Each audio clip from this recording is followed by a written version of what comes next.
আমরা আমাদের সমাজে দেখে থাকি যে আল্লাহ সুবহানাহু ওয়া তাআলার দিক থেকে যেই নিয়ামতগুলি আমরা পেয়েছি, যে অনুগ্রহগুলি আমরা পেয়েছি, সেই নিয়ামত আর অনুগ্রহগুলি যখন আমাদের কাছ থেকে হঠাৎ করে আল্লাহ রাব্বুল আলামিন ছিনিয়ে নেন, তো সে সময় আমরা খুব হতাশা হয়ে যাই।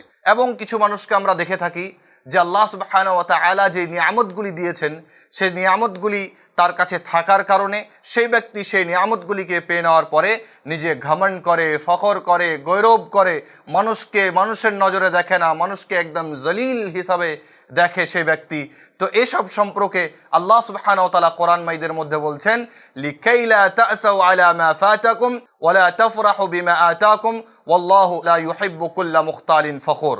সম্মানিত দর্শক, এই আয়াতের মধ্যে আল্লাহ সুবহানাহু ওয়া তাআলা বলছেন যে এটা এই কারণে যে যাদেরকে আমি নিয়ামতগুলি দিয়েছিলাম সেই নিয়ামতগুলি তাদের কাছ থেকে ছিনিয়ে যাওয়ার কারণে তারা যেন হতাশাগ্রস্ত না হয়ে যায়, এবং যাকে আমি আল্লাহ সুবহানাহু ওয়া তাআলা অনেকগুলি নিয়ামত, অনেকগুলি জিনিস দিয়ে রেখেছি, সেই নিয়ামতগুলিকে পেয়ে নেওয়ার পরে সে যেন ঘমন্ড এবং তাকাব্বুর এবং গৌরবের মধ্যে মুবতলা না হয়ে যায়। কেননা আল্লাহ সুবহানাহু ওয়া তাআলা যারা গৌরবকারী, যারা ফখরকারী, যারা ঘমন্ডকারী, তাদেরকে আল্লাহ সুবহানাহু ওয়া তাআলা পছন্দ করেন না।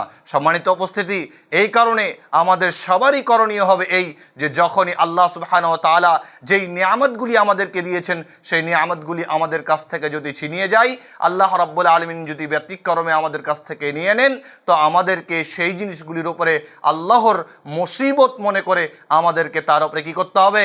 সবুর করতে হবে। এবং আল্লাহর দিক থেকে যখন আমরা কোনো রকমের নিয়ামত পেয়েছি, সেই নিয়ামতগুলিকে পেয়ে নেওয়ার পরে আমাদেরকে ফখর, ঘমন্ড, গৌরব এগুলো করতে হবে না। কি করতে হবে? আমাদেরকে আল্লাহ সুবহানাহু ওয়া তাআলার শুকরিয়া আদায় করতে হবে। আল্লাহ যেন তার থেকে শান্ত হন এবং আমাদেরকে আরও অধিক নিয়ামতগুলি আমাদেরকে প্রদান করেন।